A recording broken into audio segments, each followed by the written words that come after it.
రావణ్ అనే వ్యక్తిపై ఉపా కేసు పెట్టడం జరిగింది. దానిలో ఈరోజు కస్టడీ పిటిషన్ వేయడం జరిగింది. వాళ్ళు పోలీస్ కస్టడీ కావాలి. తర్వాత పిటిషన్ ఫైల్ చేశారు. ఈరోజు ఆర్గ్యుమెంట్కి వచ్చింది. కానీ వారు ఈరోజు రాలేదు. ప్రాసిక్యూషన్ వారు ఈరోజు రాలేదు. నేను వచ్చినాను ఆర్గ్యుమెంట్ చెప్పడానికి ఈ రావణ్ తరఫున. ప్రాసిక్యూషన్ వారు స్టేట్ తరఫున ఆర్గ్యుమెంట్ చెప్పడానికి ఈరోజు రాలేదు. ఆ పరిస్థితిలో గౌరవ కోర్టు వారు మంగళవారానికి వాయిదా వేయడం జరిగింది. They will come back. Any questions ఎలా? మీరు ఏమైనా క్వశ్చన్స్ అడుగుతారా? మీకు ఏమైనా డౌట్స్ ఉన్నాయా? కస్టడీ ఇస్తారనుకుంటున్నారు సార్ మీరు? కస్టడీ అనేది ఇస్తారనుకుంటున్నారా?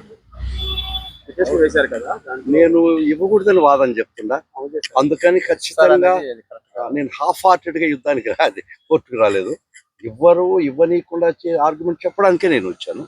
కాబట్టి మనం ఇస్తారని చెప్పేటికి వస్తే నేను ధర్మం చేసినట్టు కాదు. క్లయింట్ అది గౌరవ కోర్టు వారి నిర్ణయం. సోదాలు జరుగుతున్నాయి కదా, హైదరాబాద్ లో సోదాలు జరుగుతాయి ఇంట్లో నివాసాలు. ఇక్కడ ముఖ్యంగా మీరు అడిగారు, చెప్తున్నాను. నేను ఎందుకు రావాల్సి వచ్చిందంటే, రావణ్ వైఎస్ఆర్ కాంగ్రెస్ పార్టీకి ఎలాంటి సంబంధం లేదు. వైఎస్ఆర్ కాంగ్రెస్ పార్టీకి రావణ్కి ఏ విధమైనటువంటి సంబంధాలు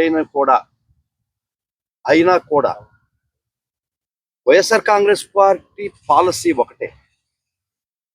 ఈ రాజ్య హింస ఎవరి మీద జరిగినా, ఎప్పుడు జరిగినా, ఎక్కడ జరిగినా ఆ అభాగ్యుల పక్క నిలబడాలా అనే ఒక పాలసీని అనుసరించే ప్రొఫెషనల్గా నేను వచ్చాను.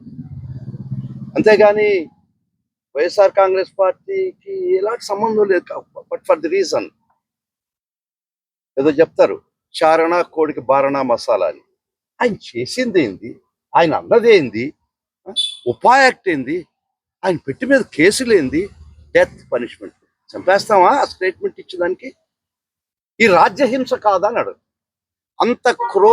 అంత క్రూరంగా ఆ సెక్షన్లు ఆయన చేసిన దానికి పెట్టడం దుర్మార్గం.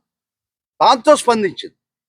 ఈరోజు మొదట మాకు జరిగింది, తర్వాత ప్రతి ఒక్కరికి జరిగింది, ప్రతి పార్టీ వాళ్ళకి జరిగింది.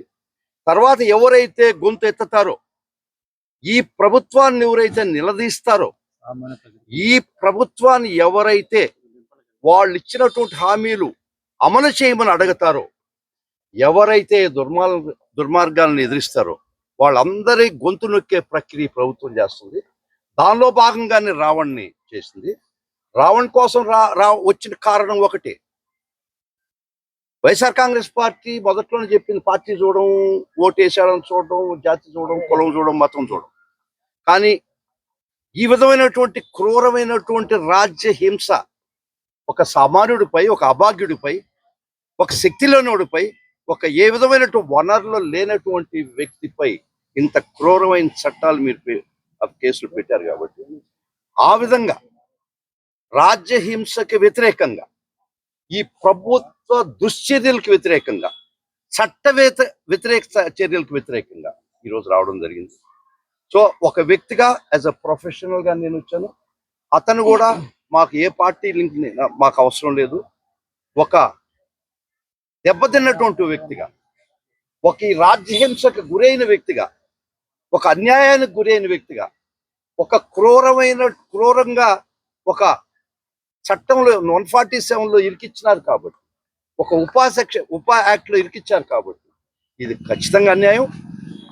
అందుకని ఒక వ్యక్తిగా, ఒక అభాగ్యుడి తరఫున పోరాటం చేయడానికి నేను వచ్చాను. సార్, రావణ భార్య గారు కూడా ఒకరేందండి, రాత్రి వారింటికి పోయి వాళ్ళ భార్యని చిత్రహింస సెన్స్, ఆఖరికి ఇంట్లో బియ్యపు డబ్బా కూడా చూస్తారా? ఏం సాధించదలుచుకున్నారు మీరు? ఏం చేయాలనుకున్నారు?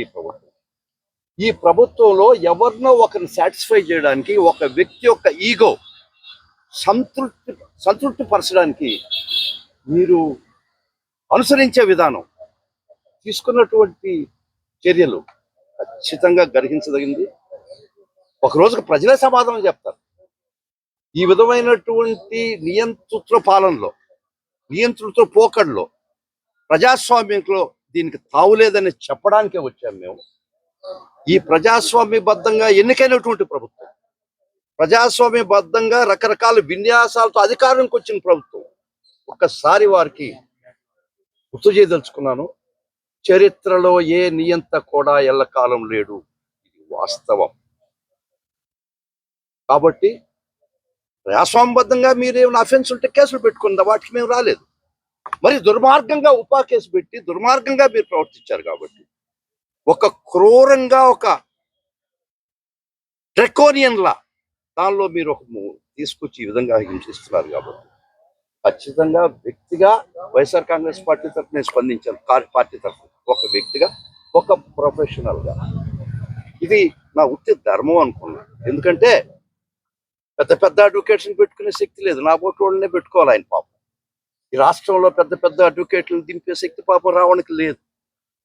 కాబట్టి నా బోటు చిన్న చిన్న అడ్వకేట్స్ వచ్చి ఆయనకి నిలబడతాం. ముఖ్యంగా YSR Congress party legal cell కాకుండా వీళ్ళు ఎక్కడైతే అన్యాయం జరగద్దో అక్కడ ఎదుర్కొన్నటువంటి నా సహచరులుగా వచ్చాం. ఖచ్చితంగా మంగళవారం వస్తాం. మా ప్రయత్నం అంటే మేము చేస్తాం. సిద్ధార్థ లోధాని చార్టర్డ్ ఫ్లైట్ దింపలేడు కదా, కాబట్టి మా బోటు సామాన్యులే అతనికి ఒక సామాన్యుడు పక్క నిలబడతాం.